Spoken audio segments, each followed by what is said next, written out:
Takže akurát balím kúku.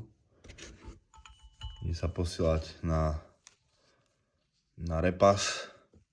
Chcem vymeniť všetky čapy, rozobrať ju. Vymeniť toto ložisko, toho spodného oka, ojnice, možno ojnicu. Tu nechám na pánovi. A vycentrovanie. Troška som ju aj vyčistil, nech sa není za čo hanbiť. Tam nejaký hnoj poslať nechcem isto. Čiže je pekne čistá. A idem to už len pekne zabaliť, aby sa tomu nič nestalo. A dúfať, že to bude čo najskôr a bude v poriadku. Čistím tieto kartre. Pekne vyumývať. Nech to je pripravené na montáž, kým sa zatiaľ všetky diely dostanú ku mne. Kúkovka a podobne. Takto to vyzerá. Je to akože riadne zapečené, takže iba šúchať a škrapkať to. Takže medzičasom som nahodil brzdové štity a odmastil som to proste iba čističom brzd klasicky. Nech to dobre brzdí, možno sa to bude ešte troška musieť obrzdiť. Takisto aj tu.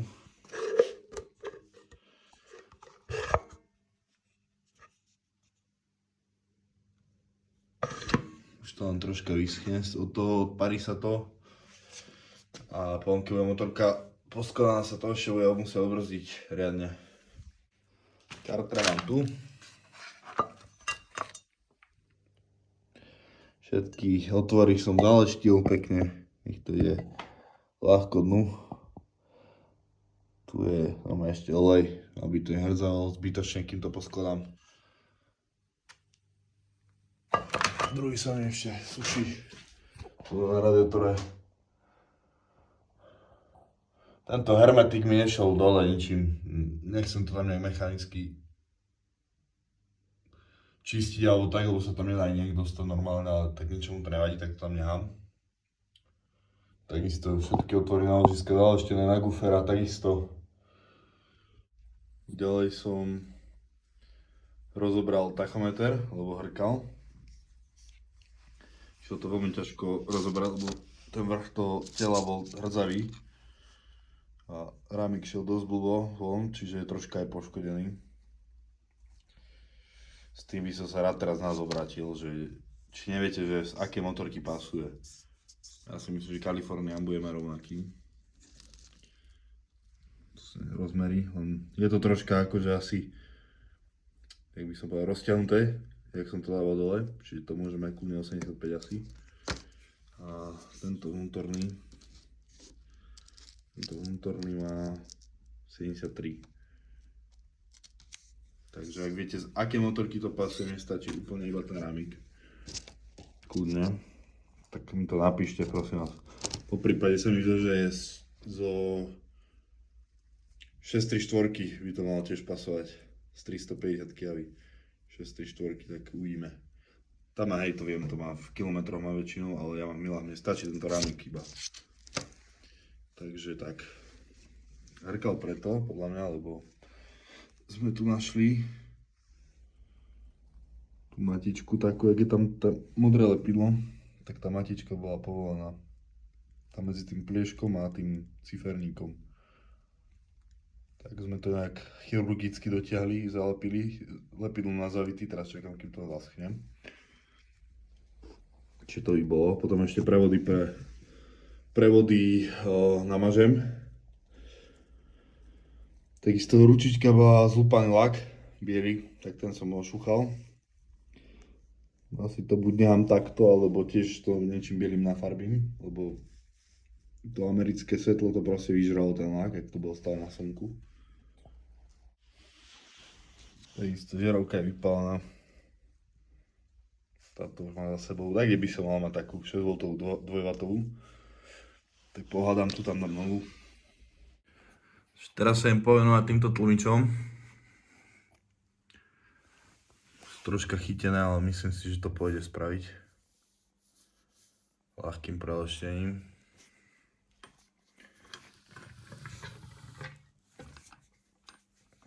Zvedavý, v akom stave bude olej vo vnútri. Ale nemajú najazdené veľa. Len to stalo tak, kde vonku. Na daždi, podľa mňa.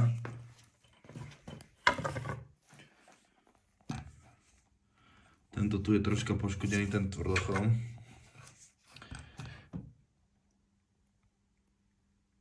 Budem to musieť rozleštiť, nech to nepoškodí guferonové. To idem tiež meniť. Takže idem na to. Takže takto to mám rozobraté. Táto je v poriadku. Nič není. Tu to ani nerozoberal. Bola čistá, on teba preplachol naftou riadne. Vyčistil pružinu. Možno budem potrebovať nejaký adapter, to si keď tak vyrobím potom, lebo však mám 100 kg momentálne. Aby to nebolo moc sadnuté. Na tejto je tvrdochrom v poriadku, na tej trubke. Ani náznak. Úplne porádečku. Tá noha, iba vyčistil tiež. Tuto ešte troška zhaleštím tú plochu, tam pôjdu gufera.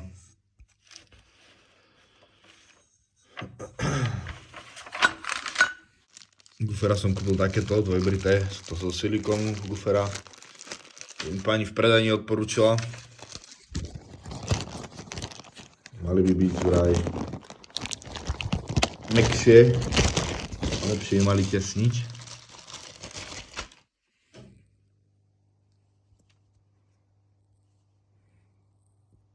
A vlastne má to byť zložené takto, dve gufera normálne. Aspoň ja som to tak mal zložené, keď som to teraz rozobral, a toto posledné má ísť takto.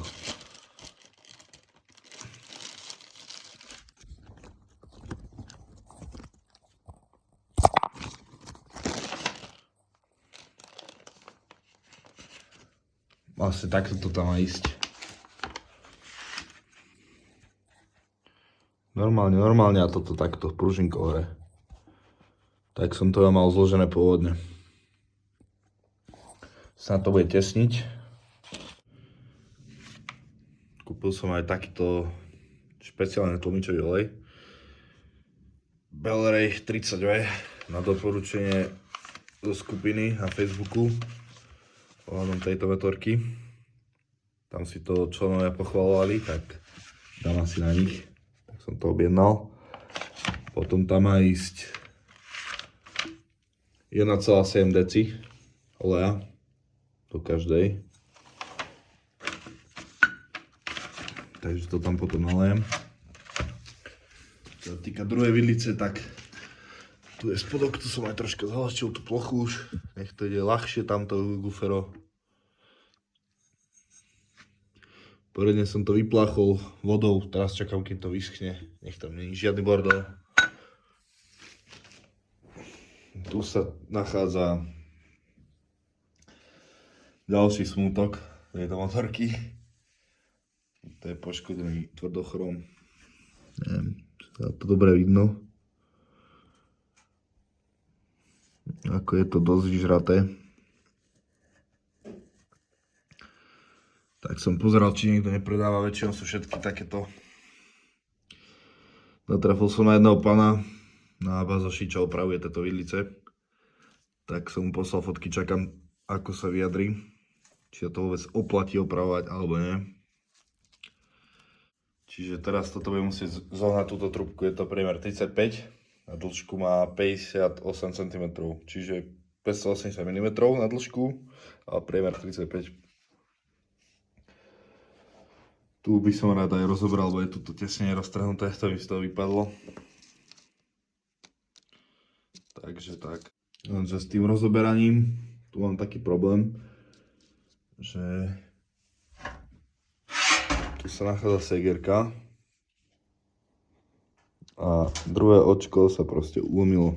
Tak to bolo asi, ja neviem, hrdzavé alebo niečo. Takže budem to musieť rozobrať. Tu ešte keď tak ukážem. Pôvodné gufera. Smútok riadny. pružinka hrdzavá. Čiže motorka musela aj vonka stať proste dlho.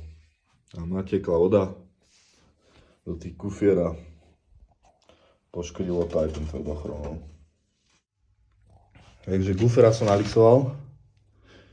Išlo to veľmi pekne, ľahko, mojou rukou. Uvidíme, ak budú tesniť tieto, aspoň to vyskúšam ako taký experiment. No. Túto trúbku som zalepil špeciálnym epoxidom.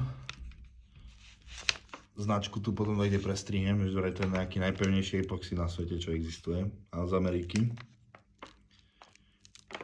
S prímesovkou. Tak tá trúbka už je aj tak, keď tak nepoužiteľná. Už to iba keď tak zachránim alebo kúpim novú.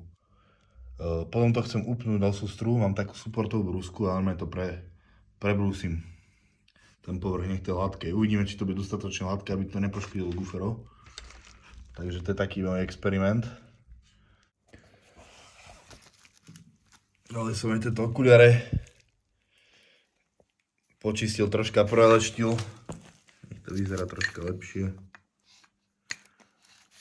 Tu mám guličky ešte, čistím ich tu.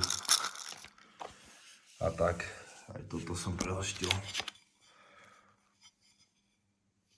Hneď to vyzerá troška lepšie.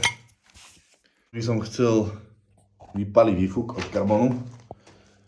Vybrať vložku. Normálne tam dám asi aj benzín a zapalím to. Ja asi ho aj tak budem natierať novou vypalovacou farbou. Čiže to je jedno, ale to by mal aj vydržať, si myslím. Lebo tu už je troška chytený hrdol. Neviem, tu na videu to moc nevidno, ale je chytený proste. To treba vypaliť. Nech to proste je čisté. Nech ten motor nedusí. Potom keď to budete rozoberať, tak tu sú také háčiky. Čiže keď vám to nepovie vytiahnuť, tak treba to prejsť takto do vonka. Potiahnuť. A tak hore. Tu mám jeden odlomený, ale asi to dám tak aj.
Takže výfuk som vypalil, ako ste mali vidieť.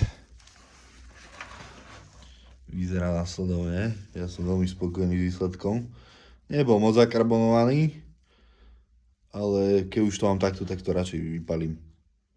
Takže tak. Vyzerá dobre. Teraz to idem troška ošmirgovať, lebo je hrdzavý.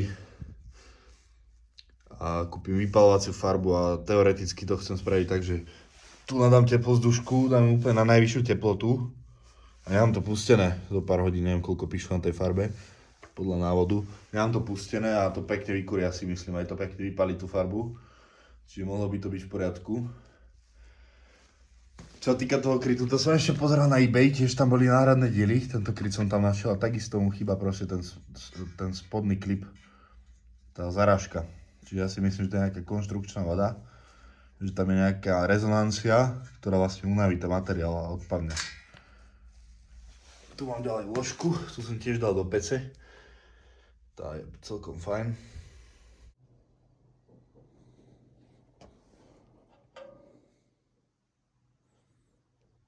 Takže výfuk som si ošmirgoval, obrúsil, odstránil stráň náter, potom som to utrel od prachu a odmasnil. Teraz som to nastrikal takouto čiernou vypalovacou farbou. Čakám, kým to uschne a potom to poviem vypaliť. Takže vyzerá to celkom fajn.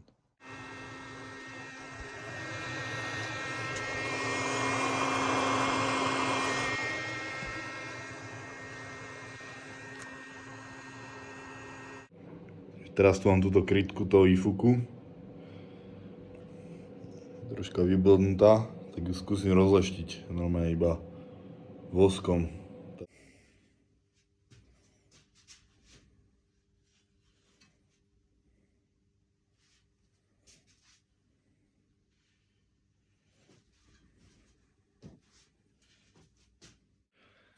Takže výfuk mám voskovaný. Vyzerá to fajn, aj s tou paláčou farbou. Takisto s tým rozleštením som veľmi spokojný, ten lak vyzeral byť už taký matný, nepoužiteľný. Tak toto pekne, krásne ožilo, vy si môžete vidieť v tých záberoch, čo tam prestrihnem. Takisto vložku som nafarbil z vodu. Ešte to musím dotiahnuť tým mákovým kľúčom, nech to nehrká.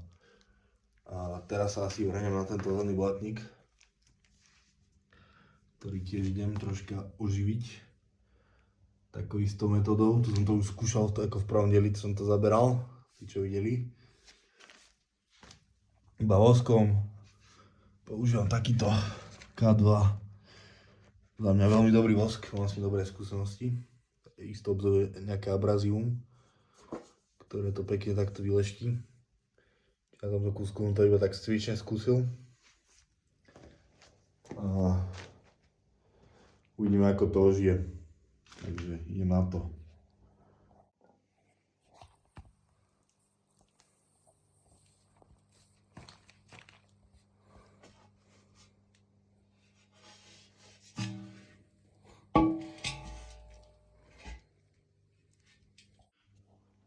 Takže mám hotový ten zadný blatník. Pekne to ožilo. Tieto linky sú plne vyšúchané, niekto buď nosil batoh, alebo tam niečo mal vzadu, nejakú kapsičku, nejakým náhradím alebo niečo. Čiže to vyšúchané. Celkom to dobre vyzerá. Tieto flaky sú spôsobené z kyseliny z batérie. Dokáže to takto nepríjemne vyžrať lak, nedá sa s tým nič spraviť. Čo mám brať motorku, tak tam to vyžralo dokonca aj chrom na výfukoch. Čo je také, by som nepovedal, že to dokáže. A tak to vyzerá z druhej strany. Je to fajn. Tieto niektoré miesta hrdzavé som preleštil silichronom troška, nech to nie je totálne hrdzavé. A niekedy v budúcnosti by som plánoval, ak si tam namiešať to opravné pero alebo niečo, sprej. Asi skôr to pero, tak to zaretušovať normálne, aj s tou nádržou. To potom, to je otázka v budúcnosti. Tak teraz idem prelešiť tento bočný plast banánovej farby. Tak to vyzerá pred a potom prestriem, ako bude vyzerať po. Tá kamera to dosť skresluje, tú farbu, keď tak pozerám na to. Plast bočný, ten je takisto už vyčistený, naleštený. Celkom sa ho podarilo zachrániť, si myslím. Vyzerá to fajn. Mám takú patinovú motorku akurát, si myslím. A takto vyzerá vidlica. Dub, ktorý je troška zhnitý na tomto mieste, tak som to takto experimentálne zalepil proste epoxidom, mal to byť nejaký najpevnejší na svete, že vraj, s prímesovkou z Ameriky. Značku tu si asi momentálne nespomeniem, keď tak napíšte do komentárov, ja vám odpíšem, prezistím to. A plán je takýto potom zarovná na supportovej brúske na sústru. Ak to bude zle, tak kúpim nový. Je to iba taký čisto experiment. A týmto sa chcem ospravedlniť všetkým, že videá sú také troška chaotické. Keďže čakám na diely na motor, aby som mohol skladať a iné diely, čo potrebujem. Čiže niektoré veci nedokážem skompletovať, tak preto zatiaľ robím veci, čo zatiaľ môžem. Nech nečakám zbytočne. A ak sa vám video páči, tak Zanechajte like isto. Isto ma to poteší, že vám pokračujem v takejto tvorbe. A to je asi na ne všetko a vidíme sa na budúce, tak sa majte.